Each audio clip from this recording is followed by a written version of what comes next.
Hey guys, Darklordpikachu here. Today I'm going to be breaking down Return to Club Nintendo. If you haven't seen it already, give it a watch, and if you have, give it a rewatch. Now without further ado... And I didn't think you could improve on perfection.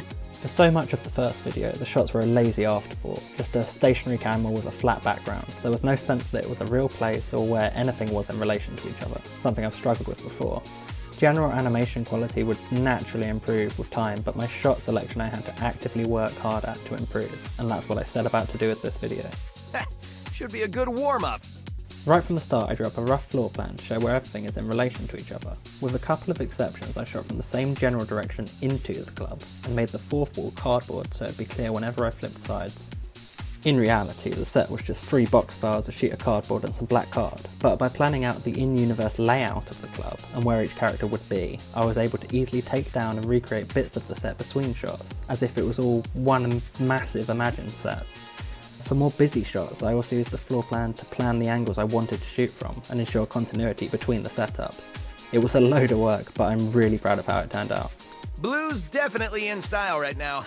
For lighting, I used a softbox light bounced off a wall and a set of old disco lights. Every 3 photos I'd change the colour of the light, rotating between 4 different colours in total.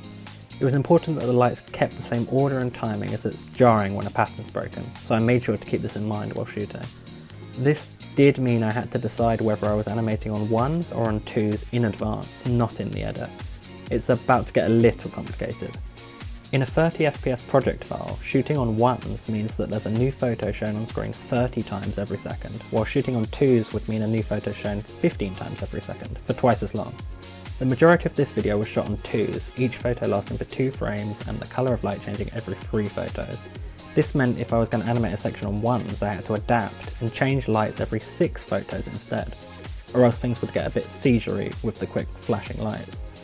Taking this into account meant that I could swap between animating on 1s and on 2s without the rhythm of the lights being affected. Gotta think fast. Let's get this party started. Inspired by the amazing Sonic Blast animations, I did a lot of eye effects for this video, masking out the eyes then recreating them digitally to get more expression from them. The big no-no in stop motion is when nothing's moving on screen. Newer animators often have this issue with dialogue scenes while voice clips play, and mouth and eye animations can help with this. One of the best things about this video is that the lighting means there's never a still photo for more than 6 frames, there's always something going on. Adding green screen effects like this also create a more visually interesting picture. I shoot with a DSLR in a shallow depth of field, so it's important to use the Gaussian blur to match the focal points. If the fire's far away from the camera's focus, then it needs to be blurred to match. Some shots involved a change in focus, which meant animating the effect with keyframes to match each level of focus. The final shots of Sonic's hand reaching out involved a lot of digital trickery.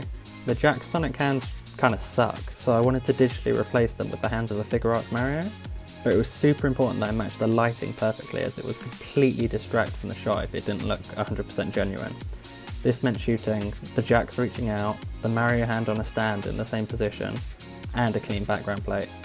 I used a similar method earlier on in the video to put Mario's hat on Sonic's head, which involved a lot of trial and error to match the angles perfectly. Let's do that again sometime! And that's just about it. This was super fun to make, so I hope you guys find this interesting. It's a new type of video for me, so let me know what you guys think. And speaking of new, special thanks to mPorkyP, who I commissioned to create the DLP drawings you've been seeing on screen. He's a terrific animator and artist with commissions open, so check him out. Make sure to drop a like and subscribe and all that YouTube stuff I'm supposed to say, and I'll catch you all next time.